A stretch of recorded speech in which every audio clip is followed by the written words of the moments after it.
fréquent dans le monde. On va parler dans un instant des océans parce que c'est aussi l'un des lieux où se retrouve évidemment beaucoup de plastique. Depuis 2005, on a produit autant de plastique qu'au cours des 55 années précédentes. 9 milliards de tonnes en tout et les 3/4 sont jetés dans la nature. C'est incroyable. On met beaucoup d'espoir dans le recyclage. On en parle, on nous enseigne à recycler le plastique en le mettant dans la poubelle jaune. Et pourtant, vous en parlez comme d'une astuce. Une astuce ultime. Pourquoi ? Alors, c'est très difficile. Alors, c'est quelque chose que je veux bien faire comprendre. Je ne suis pas contre le recyclage. Et moi, comme vous, alors je ne sais pas si vous le faites, mais j'ai ma poubelle de recyclage, ma poubelle de tri. J'ai été voir le centre de tri près de chez moi pour comprendre ce qui se passait. Mais en allant voir le centre de tri près de chez moi, qui est plutôt pas mal, alors moi j'habite en Bretagne, j'ai appris qu'il y avait des mailles de tri. Et les mailles de tri dans mon centre étaient de 4 cm. Ce qui est déjà bon.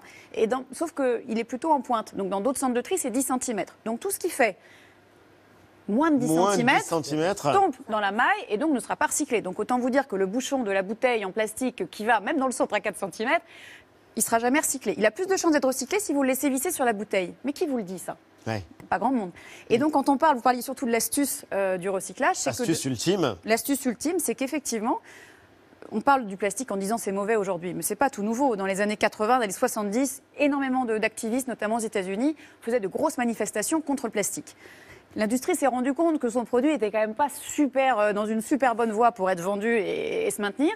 Donc ils se sont dit à la fin des années 80, mais si les gens croient que c'est bon pour l'environnement, ils vont continuer à en acheter. Oui. On va faire du recyclage. Et il y a des industriels, des gens de l'industrie du plastique aux États-Unis qui, face caméra, ont reconnu ce stratagème. Donc ça participe d'une manipulation.